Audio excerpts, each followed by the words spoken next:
Nitol tata নিবেদিত GBC নিউজের নিয়মিত আয়োজন সংবাদ সম্প্রসারণে সবাইকে স্বাগত জানাচ্ছি। শোভন আরিফ। দিনের বাছাই করা সংবাদ এবং এর পর্যালোচনা নিয়ে সংবাদ সম্প্রসারণে আজ অতিথি হিসেবে অনলাইনের মাধ্যমে আমাদের সাথে যুক্ত হচ্ছেন জাতীয় প্রেস ক্লাবের সাবেক সভাপতি এবং ফাইন্যান্সিয়াল হেরাল্ডের সম্পাদক রিয়াজউদ্দিন আহমেদ। আছেন বিশিষ্ট শিক্ষাবিদ অধ্যাপক ডক্টর সৈয়দ মঞ্জুরুল ইসলাম এবং কলকাতা থেকে যুক্ত হচ্ছেন সাংবাদিক মহুয়া সান্ত্রা। সবাইকে স্বাগত জানাচ্ছি। আমরা সংবাদ সম্প্রসারণে মহুয়া সান্ত্রা যেহেতু আছেন, আজকে আমরা কলকাতার যে নির্বাচন এবং নির্বাচনের পরবর্তী যে ফলাফল আসতে শুরু করেছে, মোটামুটি একটি বিজয় ঘোষণাই করা যেতে পারে তৃণমূল কংগ্রেসের, সেই বিষয় নিয়ে কথা বলতে চাই মহুয়া সান্ত্রার কাছে। বিজেপি এত চেষ্টা করেছে, আসলে বলা যেতে পারে যে এবার নরেন্দ্র মোদী, অমিত শাহ চেষ্টা করেছেন, মিঠুন চক্রবর্তী, শুভেন্দু অধিকারীর মতো যারা হেভিওয়েট প্রার্থী তারা চেষ্টা করেছেন, তারপরও মমতা বন্দ্যোপাধ্যায় তৃণমূল কংগ্রেসের এই যে বিজয়ের পথে, এটি কি অনুমেয় ছিল? মানে নাকি এবারের কি ফলাফল হতে পারে সেটি নিয়ে কলকাতাবাসী কিংবা যারা সংবাদ মাধ্যম কর্মী আপনারা কিছুটা দ্বিধায় ছিলেন? প্রথমত ধন্যবাদ এবং শুভেচ্ছা যারা এখানে অতিথি আছেন, শোভন আপনাকে এবং বাংলাদেশের ঢাকা সহ সবাইকে। সাংবাদিক হিসেবে আমি মনে করি যে এটা একটা অনেক দিন বাদে খুব ইন্টারেস্টিং একটা ভোট কলকাতায় এবং পশ্চিমবঙ্গ দেখেছে। আপনারা তো দেখেইছেন, সবাই দেখেছে, কিন্তু যে ভোটটা কেউ কিন্তু কনফিডেন্টলি মুখে সবাই বলছেন, বিজেপি তো নিজে বলেছেন, নিজে বারবার বলেছে, প্রচার করেছে যে তারা কতগুলি আসন চায়, আসন পেয়ে যাচ্ছে বলেছে। টিএমসি বলেছেন, আজকে মমতা বন্দ্যোপাধ্যায় যখন জয়ের পর যখন তিনি বলছিলেন, তখনও তিনি কিন্তু এই কথাটাই বলছিলেন যে আমি তো বলছিলাম যে মানে 200 ছাড়াবে, এটা উনি বলেছেন। কাজে যারা ভোটে লড়বে, প্রতিদ্বন্দ্বী যারা, তারা নিজেদের পক্ষে কথা বলবে, এটা স্বাভাবিক, তারা বলেছেন। এবার আপনি যে প্রশ্নটা করলেন যে সাংবাদিক মহল অথবা সাধারণ মানুষ মনে করেছে কিনা, আমার মনে হয়েছে যে এই অনেক দিন বাদে একটা, যেমন 2011-র সঙ্গে যদি আমি তুলনা করি, তাতে কিন্তু প্রায় সবাই জানতেন যে লেফট রেজিম চলে যাচ্ছে, বাম শাসন চলে যাচ্ছে। এটাও কিন্তু জানতো মানুষ যে এবারে কিন্তু তৃণমূল থাকছে। এবারে কিন্তু সবাইকে জিজ্ঞেস করেছে এরকম একটা নির্বাচন যে কি হচ্ছে, বিজেপি কি আসছে, বিজেপি যে ভালো করবে, আগের থেকে সংখ্যা বাড়তে পারে, এটা অনেকেই মনে করেছেন। কিন্তু বিজেপি কি সংখ্যায় বেড়ে একেবারে ম্যাজিক নাম্বারে আসবে, এটা কেউ সন্দেহান ছিল না। সবাই মানে সন্দেহাতীত ছিল না, সবাইকে জিজ্ঞাসা করেছে, এটা একদম পরিষ্কার, এটা ফলে এটা খুব একটা ইন্টারেস্টিং ভোট ছিল এই দিক থেকে। আর দ্বিতীয়ত যেটা মানে ইন্টারেস্টিং ভোট বলছেন মহুয়া সান্ত্রা, তাহলে নন্দীগ্রামের বিষয়টি কি ঘটলো সেটি কি একটু বলা যেতে পারে? মানে সেখানে তো দোলাচল একেবারে, যখন ভোট গণনা হচ্ছে তখনও সেই দোলাচলটা ছিল, শেষ মুহূর্তে এসে তারপরও মমতা বন্দ্যোপাধ্যায় মেনে নিয়েও আবার আদালতে যাবার ঘোষণা দিয়েছেন। হ্যাঁ, মানে একেবারেই, এটা তো আপনারা বলেইছেন যে ওটা মেনে নিয়েও উনি মানুষের যে জয়কে, মানুষ যেটা দিয়েছে রায়, সেটাকে মেনে নিয়েছেন। তার মানে এটা ওনার বক্তব্য থেকে পরিষ্কার যে উনি আসলে জয়টাতে সন্দেহ প্রকাশ করছেন, গণনায় সন্দেহ প্রকাশ করছেন। এখন এটা হতে পারে, আমি শেষ খবর পাওয়া পর্যন্ত এটা আপনারা আরো ভালো করে বলতে পারবেন, কারণ আপনারা সরাসরি আছেন। পসিবলি ওখানে মধ্যে রিকাউন্টিং আবার শুরু হয়েছে, মানে রিকাউন্টিং বা কাউন্টিং শুরু হয়েছে, এরকম একটা কিছু। তো এটা দেখার যে তিনি আদালতেই মানে যাবেন তো বলেইছেন, সেটাই নাকি তার আগে কোনো ফয়সালা হয় নাকি এটাই থাকে, সেটা দেখার। কিন্তু এই যে নন্দীগ্রামে যে সুরটা বাঁধা ছিল, এই সুরটা কিন্তু সর্বত্রই বাঁধা ছিল। মানে এই হবে কি হবে না, জিতবে কি জিতবে না, আমার মনে হয় কেউ কনফিডেন্টলি কোনো মানুষ, তারা কি দেবেন তারা নিশ্চয়ই স্থির করেছিলেন, সেটা এখন বোঝা যাচ্ছে। কিন্তু কি হতে যাচ্ছে সেটা নিয়ে কিন্তু সবাই যথেষ্ট ভাবনা চিন্তার মধ্যে ছিলেন। আমার দুটো জিনিস মনে হয়েছিল সবসময়ই, যে আপনি যদি বিজেপির যা কিছু প্রচার, যা কিছু দুই পক্ষের প্রচার, সেটা যদি দেখেন, সেটাকে সরিয়ে রাখেন, 3 থেকে যদি কেউ 78 হয় কি 75 হয়, 70 হয়, সেটা নিঃসন্দেহে তার কিন্তু জয়। কোনো দেশে কোনো কালে কি এরকম ইতিহাসের নজির থাকলেও, আমার সব দেশের সব স্ট্যাটিস্টিক্স জানা নেই, কিন্তু 3 থেকে একেবারে সংখ্যাগরিষ্ঠতা পেয়ে গেছে একেবারে, তার আগে কোনো সিনার্জি না, যদিও এখানে লাস্ট পার্লামেন্ট ইলেকশনের কথা বলা হচ্ছে, সেই অনুযায়ী ভোটের কথা বলা হয়েছিল। এইটা বোধহয় ভেতর থেকে বিশ্বাস করাটাও একটুখানি একটু বেশি বিশ্বাস করা বা একটু বেশি চাহিদা। বিজেপি এখন হয়তো অনেকে বলবেন যেটা হেরে গিয়ে বলছেন, কিন্তু যেটা ওনারা বলছেন তাতে একটা সার্বত্য অবশ্যই আছে, যে তিনটে যে পরিমাণ এসেছে তারা এগিয়েছেন, কিন্তু তারা যেটা প্রচার করেছিলেন এবং তারা যেটা বলছিলেন যে তারা ক্ষমতায় আসছেনি, এবং এক্সিট পোলের মধ্যে দুটো সরাসরি ভাগ ছিল, বরং আমি ইন্ডিয়ার একটা বড় পোলারাইজেশন ছিল, যে সেখানে এক দল দেখিয়েছিল টায়ে টায়ে তৃণমূল জিতে যাচ্ছে, আরেক দল দেখিয়েছিল তৃণমূল হেরে যাচ্ছে। তো কারুরটাই কিন্তু মেলেনি। যেটা মমতা বন্দ্যোপাধ্যায় কিন্তু বিজয়ের পর বলেছেন যে আমিও ভাবতে পারিনি যে আমি এতটা পাবো। মানে কিছুটা সাম্প্রদায়িকতার মেরুকরণের বিষয় ছিল, সেইগুলোর সেই হিসেব নিকেশও অনেকখানি মেলেনি যেটি মনে করা হচ্ছিল। মহাসান্ত্রা, আবারও নিশ্চয়ই ফিরবো আপনার কাছে। রিয়াজউদ্দিন আহমেদ, আপনার কাছে একটু যেতে চাই। ভারতের রাজনীতিতে কে ক্ষমতায় আসলো সেটি বাংলাদেশের জন্য প্রবল প্রতিবেশী হিসেবে নিশ্চয়ই প্রভাব ফেলে। মমতা বন্দ্যোপাধ্যায়ের এই তৃতীয়বারের মতো টানা পশ্চিমবঙ্গের ক্ষমতায় আসাটি কীরকমভাবে আপনি দেখছেন, সেটি কতখানি প্রভাব পড়তে পারে আমাদের ক্ষেত্রে? ধন্যবাদ আপনাকে। বাংলাদেশের মানুষ কিন্তু চেয়েছিল যে মমতা ব্যানার্জির তৃণমূল কংগ্রেস জিতে আসবে, কারণ এখানে বিজেপি আমাদের ঘরের কাছে আসলে কতটা আমরা স্বস্তিতে থাকতে পারবো এই চিন্তা বাংলাদেশের মানুষের মধ্যে ছিল। এবং মোদি সাহেব যখন আমাদের স্বাধীনতার সুবর্ণ জয়ন্তীতে এখানে আসলেন, মতুয়া কমিউনিটির সাথে একটার পর একটা মিটিং করলেন, সবাই খুব মানে আশঙ্কিত ছিল যে এবার পশ্চিমবঙ্গে পরিবর্তন হয়ে যায় কিনা। তো শেষ পর্যন্ত ফলাফল যা দেখা গেল, এটা অনেকটা অস্বাভাবিক যে তৃতীয়বার ক্ষমতায় আসে, মানে বেশি মেজরিটি নিয়ে, এরকম ঘটনা খুব কম ঘটে। কারণ যারা ক্ষমতাসীন দল থাকে তাদের অ্যান্টি ইনকামবেন্সি একটা ফ্যাক্টর থাকে, যেখানে এত ভোট পায় না। কিন্তু এখানে ভোট পেয়েছে দুইটা কারণে আমি মনে করি। একটা হলো নরেন্দ্র মোদীর এই নির্বাচনের সময়ই ভারতে যেভাবে করোনা আক্রান্ত হয়েছে, যেভাবে মৃত্যু বেড়েছে, আক্রান্তের সংখ্যা বেড়েছে, এতে মানুষ হতাশ হয়েছে বিজেপি সম্পর্কে এজ এ হোল, এবং এইটা পশ্চিমবঙ্গের নির্বাচনেও প্রভাব ফেলেছে। দ্বিতীয়ত যেটা হয়েছে সেটা হলো পশ্চিমবঙ্গের রাজনীতিতে বিজেপি এখানে ঢোকার চেষ্টা করেছে। বাংলার মানুষ কিন্তু পশ্চিমাদের শাসন চায় না। মমতা ব্যানার্জি বলেছিল যে গুজরাটিদের শাসন বাংলা মেনে নেবে না, এবং এই বাংলা ওই বাংলা দুই বাংলাই পশ্চিমাদের শাসন প্রত্যাখ্যান করেছে। আমাদেরটা প্রত্যাখ্যান করে আমরা স্বাধীন হয়ে গেছি, পশ্চিমবঙ্গ প্রত্যাখ্যান করেছে, স্বাধীন হতে পারে নাই। তো এইটা কিন্তু এই দুইটা ফ্যাক্টর এই নির্বাচনের ফলে প্রভাব ফেলেছে। এখন প্রশ্ন হলো যে পশ্চিমবঙ্গে মমতা ব্যানার্জি জেতার পরে বাংলাদেশের কি সুবিধা হবে?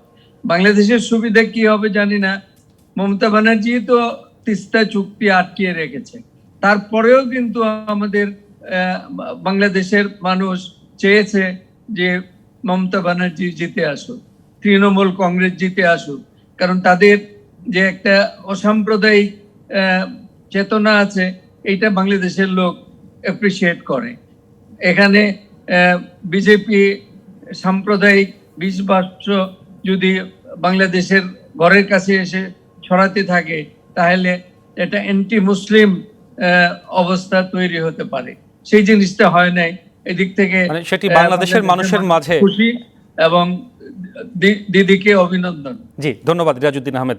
আমি একটু অধ্যাপক ডক্টর সৈয়দ মঞ্জুরুল ইসলামের কাছে যেতে চাই। এই ফলাফলের যে ধারা, সেটির মূল্যায়ন জানবো আপনার কাছে। আর তিস্তা ইস্যুর প্রসঙ্গটি এসেছে, সেই ইস্যু সহ অন্য যে সমস্ত বিষয় রয়েছে আমাদের বর্ডারের সাথে, সেগুলোতে কোনো প্রভাব আদৌ পড়বে কিনা টানা তৃতীয়বার ক্ষমতায় আসার ফলে তৃণমূলের?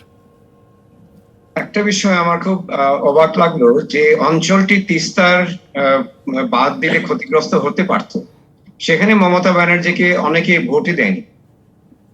কাজে এখন ওই বিষয়টি তিনি হয়তো মাথায় রাখবেন যে তিস্তা চুক্তির বিরুদ্ধে গিয়ে তিনি আসলেই তার কনস্টিটিউয়েন্সি কি রক্ষা করতে পারলেন, না কনস্টিটিউয়েন্সি হাত থেকে চলে গেল। এখন খোলা মন নিয়ে হয়তো তিনি আসবেন, কারণ এত বড় একটা সংখ্যাধিক্য তিনি তো নিজেও কল্পনা করতে পারেন। তো তার যে বিশাল সমর্থন, সেই সমর্থনটা তিনি কাজে লাগাবেন খুব ইতিবাচক ভাবে, আমি নিশ্চিত। আর দ্বিতীয় একটা বিষয় আমাদের সুবিধা হবে, যেটা রিয়াজ ভাই খুব পরিষ্কার করে বললেন, যে ঘরের পাশে যদি একটা সরকার আসতো যেটি সাম্প্রদায়িক ভেদ বুদ্ধি নিয়ে অগ্রসর হচ্ছে। আমরা যাদের বড় বড় নেতাদের, মোদী সরকারের বিভিন্ন গুরুত্বপূর্ণ ব্যক্তিদের বক্তৃতা শুনেছি, সেখানে একটা প্রচ্ছন্ন ইঙ্গিত ছিল, প্রচ্ছন্ন অনেক জায়গায় প্রত্যক্ষ ইঙ্গিত ছিল, যে বিজেপি এলে নতুন সমীকরণ হবে। অর্থাৎ যারা আমাদের দেশ থেকে ভারতে গেছে বলে তাদের ধারণা, তাদেরকে বিতাড়িত করা হবে, নতুন কাউকে গ্রহণ করা হবে না, খুব উস্কানিমূলক কথাবার্তা হচ্ছিল। এগুলি অন্তত আরো কয়েক বছর আমাদের শুনতে হবে না। আর সাংস্কৃতিক বিষয়টা, আদান প্রদানের বিষয়টা, যেটি খুব ব্যাহত হতে পারত, সেটি হবে না। আমার মনে হয় যে বাংলাদেশের মানুষ মমতা ব্যানার্জিকে সমর্থন দিয়েছে, কারণ তিনি বাংলাদেশের বিষয় চিন্তাগুলি, যে আমাদের যে প্রয়োজনীয় বিষয়গুলি খুব একটা গুরুত্ব দিয়ে না দেখলেও তিনি যেটা বাতাবরণ তৈরি করে রেখেছেন পশ্চিমবঙ্গে, যেখানে অসাম্প্রদায়িক চেতনাটা গুরুত্ব পায়, সেটি আমরা হয়তো খুব পছন্দ করছি। সেই কারণে হয়তো মানুষ তাকে অভ্যর্থনা জানাবে। তবে এখন মমতা ব্যানার্জির উচিত হবে বাংলাদেশের স্বার্থটা রক্ষা করার জন্য এগিয়ে যাওয়া, কারণ তিনি জানেন আমাদের বিশাল একটা সমর্থন ছিল মানসিকভাবে। আমরা তো ওখানে গিয়ে ভোট দিইনি, কিন্তু এই দেশের মানুষ তাকে সমর্থন দেয়, সেটা তিনি খুব পরিষ্কারভাবেই জানেন। এখন যদি তিনি বাংলাদেশের সঙ্গে এই সম্পর্কটা আরো সুন্দর একটি জায়গাতে নিয়ে যেতে চান, তিস্তা বিষয়টা নিয়ে আবার খোলা মনে অগ্রসর হন, তাহলে বাংলাদেশের সত্যিকার অর্থে একটা উপকার হবে, এবং যে অঞ্চলে এই বিষয়গুলি প্রাধান্য পাবে, এই অর্থনৈতিক এবং অন্যান্য বিষয়, সেগুলিও সেই মানুষগুলিও খুব উপকৃত। তবে আমি এই বিষয়টি মহুয়া হয়তো বলতে পারবেন, যে সমস্ত অঞ্চলে তিস্তার জন্য ক্ষতিগ্রস্ত হতে পারত, সেই মানুষগুলির জন্য তিনি এত বড় একটা উদ্যোগ নিলেন, বাংলাদেশের সঙ্গে পর্যন্ত সম্পর্কটা তার দুর্বল করে ফেলার মতো একটা অবস্থানে চলে গিয়েছিলেন। ওরা কি তাকে খুবই সমর্থন দিল, নাকি তার থেকে পিঠ ফিরিয়ে নিল? যদি নিয়ে থাকে তাহলে সেটা কেন হলো, সেটাও একটা বড় চিন্তা। সেটা আমি বলতে পারবো না, এটা ওই এলাকার মানুষ বলতে পারে। নিশ্চয়ই সেটি বড় একটি পর্যালোচনার বিষয়। মমতা বন্দ্যোপাধ্যায় নিশ্চয়ই সেই বিষয়টি নিয়ে ভাববেন, এবং আপনি যেটি বলছিলেন সেই বিষয়ে আমরাও আশাবাদী হতে চাই। ধন্যবাদ। আমি আরেকবার মহুয়া সান্তার কাছে যেতে চাই আরেকটি বিষয় নিয়ে। এমন একটি সময় ভোট গণনা হচ্ছে, ভোটের ফলাফল আসছে, যখন ভারত 4 লক্ষের উপরে সংক্রমণ বেড়েছে কোভিডে, এবং পুরো ভারত জুড়ে যে অবস্থা সেটি বলার অপেক্ষা রাখে না। এতদিন নির্বাচনী ডামাডোল ছিল, সেটির একটি প্রভাব নিশ্চয়ই থাকবে। এখন ক্ষমতায় এসে কোভিড মোকাবেলায় নতুন করে কোনো অবদান রাখার সুযোগ রয়েছে কিনা মমতা বন্দ্যোপাধ্যায়, নাকি পুরো ভারতে যেমনটি চলছে তেমনই সংকট আরো ঘনীভূত হবে?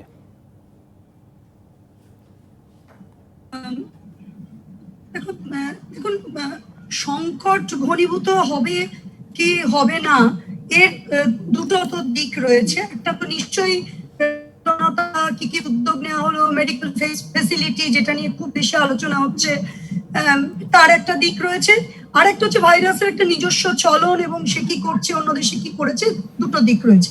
মমতা বন্দ্যোপাধ্যায় একটু আগেই যে বক্তব্য রেখেছেন, তাতে তিনি পরিষ্কার করে জানিয়েছেন যে আমার প্রথম কাজ হচ্ছে প্রত্যেকের জন্য বিনামূল্যে ভ্যাকসিন, এবং সেটা যদি আমি কেন্দ্রের কাছে সেটা দাবি করবো, সেটা যদি না হয় তবে আমি গান্ধী মূর্তির সামনে আন্দোলন করবো। তো সেটা তিনি পরিষ্কার করে বলে দিয়েছেন। এটা অবশ্য কয়েকদিন আগে, একটু আগে এখানে যারা অতিথি রয়েছেন তারা বলছিলেন যে তারা বলছিলেন এখানে এফেক্ট করেছে এই এই এই এই যে ভোটের বিষয়টা।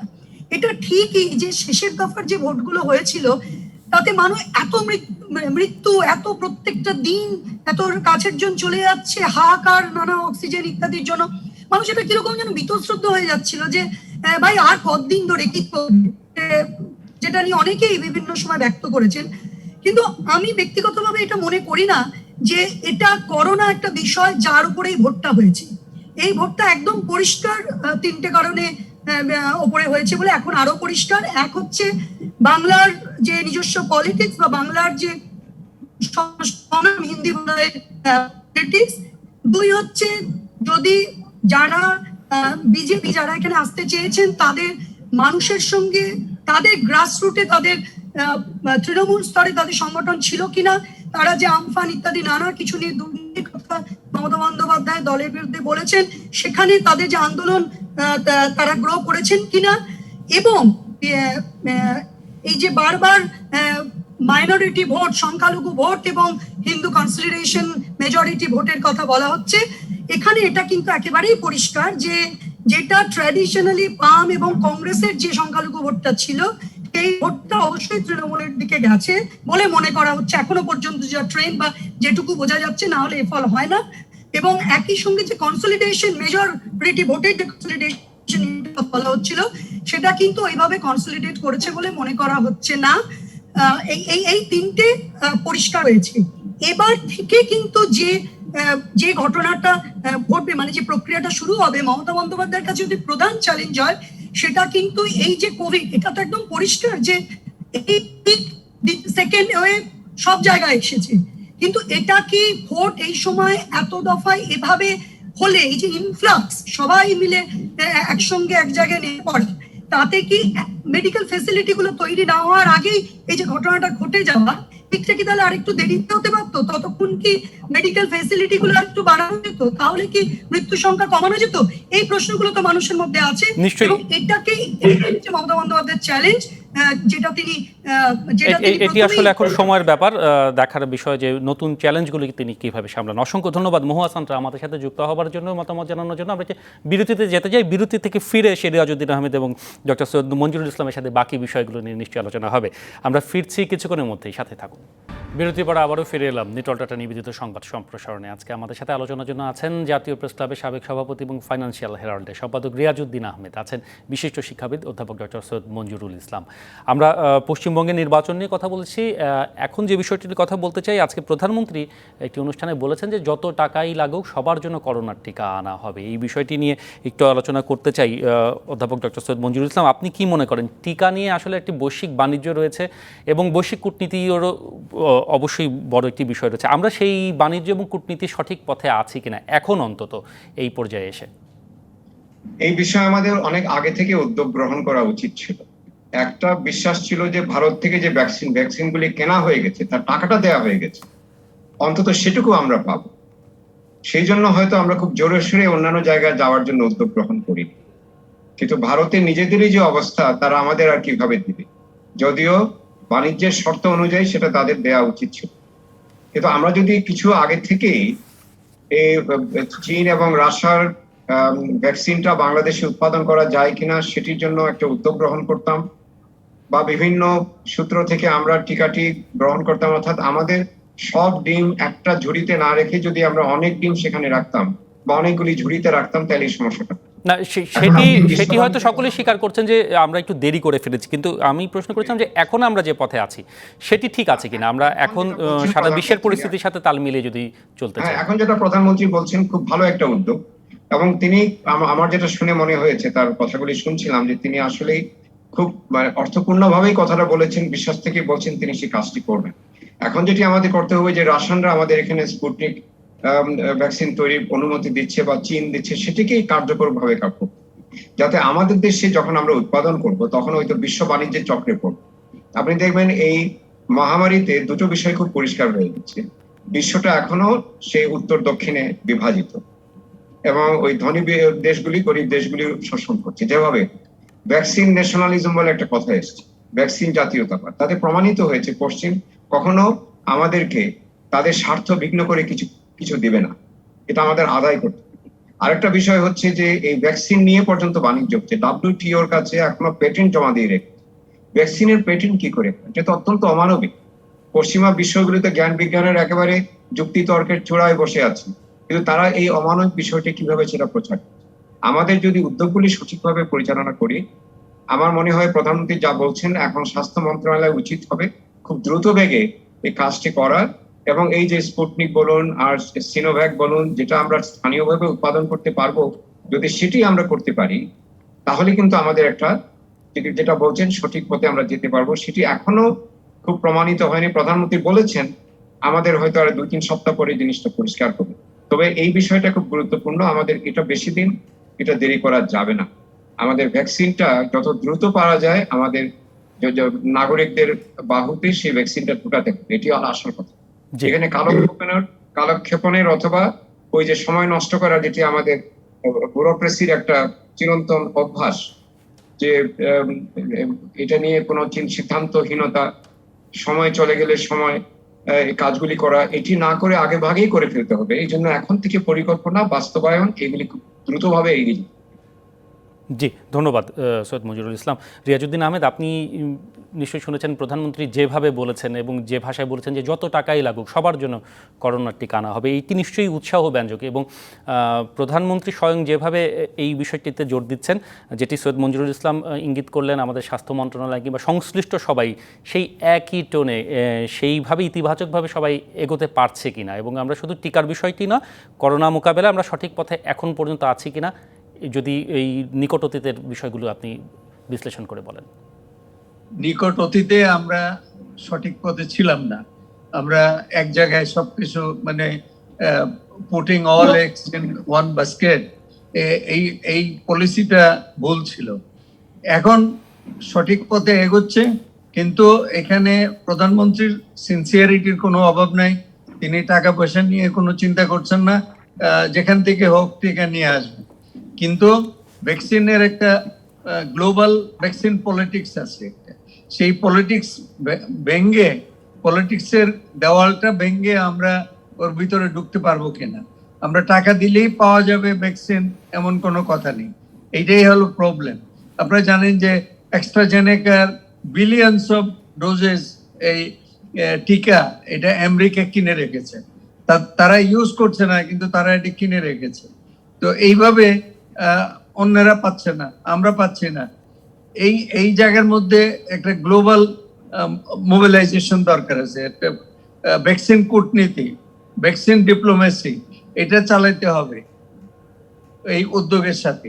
এবং এই রাশিয়ান এবং চাইনিজ উদ্যোগ যেটা, যাদের সাথে কথাবার্তা হচ্ছে এখন, এইটা যাতে ফেল না করে এটা দেখতে হবে।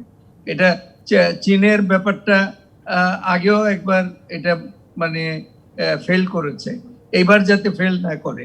আর রাশিয়ান টিকাটা শোনা যাচ্ছে যে এটা 91% কার্যকর। এটাকে যত তাড়াতাড়ি সম্ভব নিয়ে যদি বাংলাদেশে প্রোডাকশন করা যায়, এবং বাংলাদেশে তো ভ্যাকসিনের একটা এক্সপার্টিস আছে, এটা কাজে লাগানো যায়, তাহলে আমাদের সব লোক ভ্যাকসিন পেয়ে যাবে আশা করা যায়। সুতরাং আপনারা দুজনেই মনে করছেন যে সঠিক পথের দিকেই আমরা আছি, আমরা আশাবাদী হতে চাই। আরেকটি বিষয় নিয়ে খুব সংক্ষেপে মন্তব্য জানবো, যে শাপলা চত্বরে সমাবেশের মাধ্যমে সরকার পতনে মন্ত্রিসভার গঠনের পরিকল্পনা ছিল হেফাজতে, যেটি মামুনুল হক পুলিশি জিজ্ঞাসাবাদে এখন বলছেন। এতদিন পর এই ধরনের তথ্য উঠে আসার মানে এর আগে কি জানা সম্ভব হয়নি, সেটি সম্পর্কে আপনি কি মনে করেন? রিয়াজউদ্দিন আহমেদ যদি সংক্ষেপে বলেন।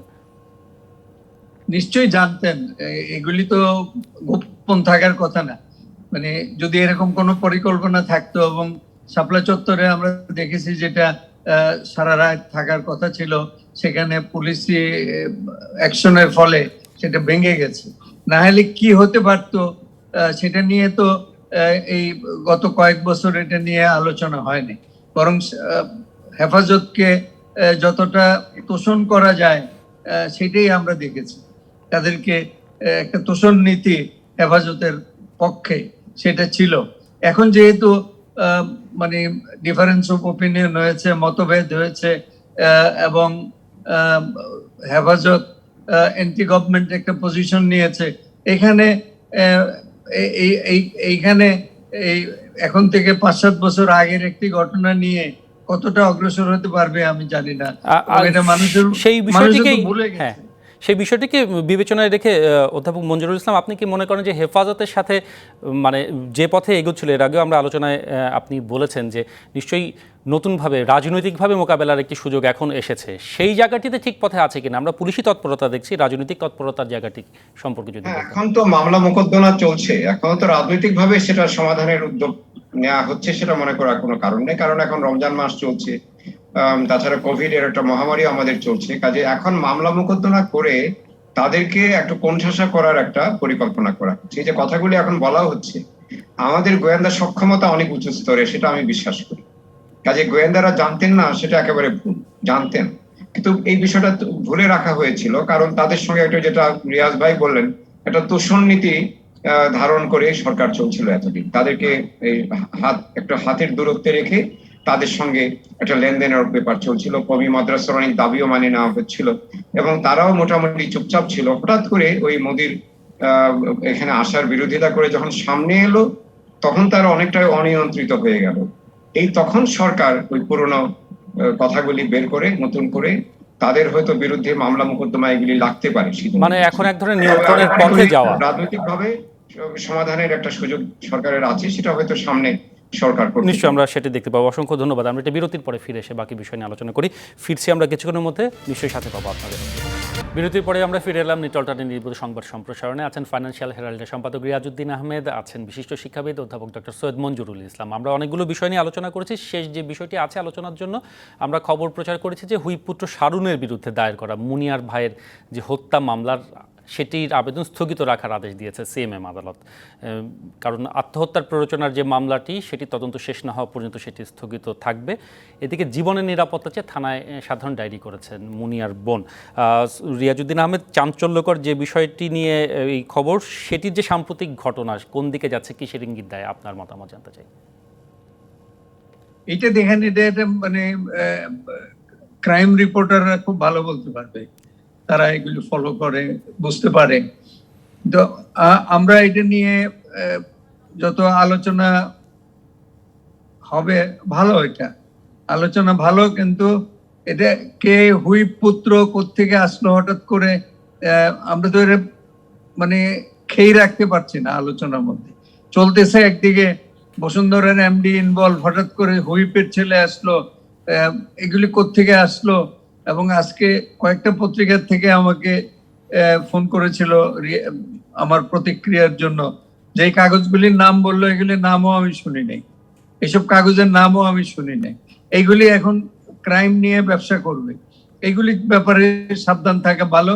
তবে এই হত্যার বা আত্মহত্যার যেটি হোক, এটার বিচার হওয়া উচিত, এবং যাতে করে পরিবারকে হেনস্থা না করা হয়, থ্রেট না করা হয়, এই বিষয়গুলি দেখা দরকার।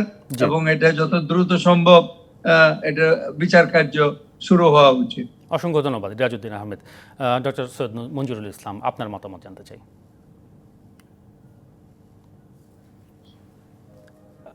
মঞ্জুরুল ইসলাম স্যার, আপনার অংশ থেকে বোধহয় মিউট করা আছে, আপনার কথা শুনতে পাচ্ছি না। হ্যাঁ, জি, শুনতে না, এটা তো একটা পুরনো গল্প।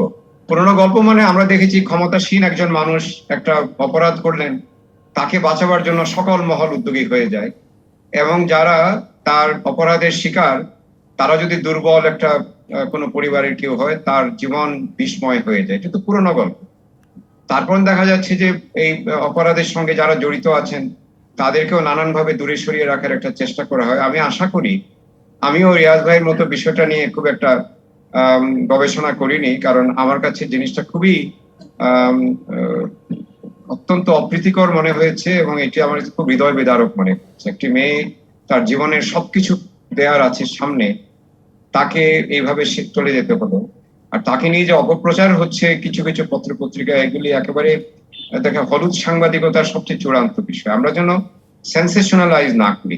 সমস্যাটা হচ্ছে যখন একটা বিচারে চলে যায়, আদালতে চলে যায়, তখন আমাদের আদালতের উপর আস্থা রাখাটা উচিত। আমরা আশা করব এই হলুদ সাংবাদিকতা এই ভিকটিমকে আরো ভিকটিমাইজ যেন না করে, তার পরিবার যেন বিপন্ন না হয়, এবং এটি যেন দ্রুত এই মামলাটি সত্যিকার ভাবে নিষ্পন্ন হয়। আর যদি দোষ হয়ে থাকে তাহলে শাস্তি পেতে হবে, দোষ না হলে খালাস পেয়ে যাবে, তাতে কোনো সমস্যা নেই। কিন্তু এটা স্বচ্ছ একটা বিচার প্রক্রিয়া যেন হয়, এটা দীর্ঘসূত্রিতা যেন না হয়, আর যেন সত্যিকার অর্থে বিচার পায় মানুষ, এটি দেখতে হবে। অসংখ্য ধন্যবাদ সৈয়দ মঞ্জুরুল ইসলাম, অসংখ্য ধন্যবাদ রিয়াজউদ্দিন আহমেদ আমাদের সাথে যুক্ত হওয়ার জন্য আলোচনায়, এবং যারা এতক্ষণ সাথে ছিলেন সবাইকে ধন্যবাদ জানিয়ে আজকের মতো এখানে শেষ করছি। সবাই ভালো থাকুন।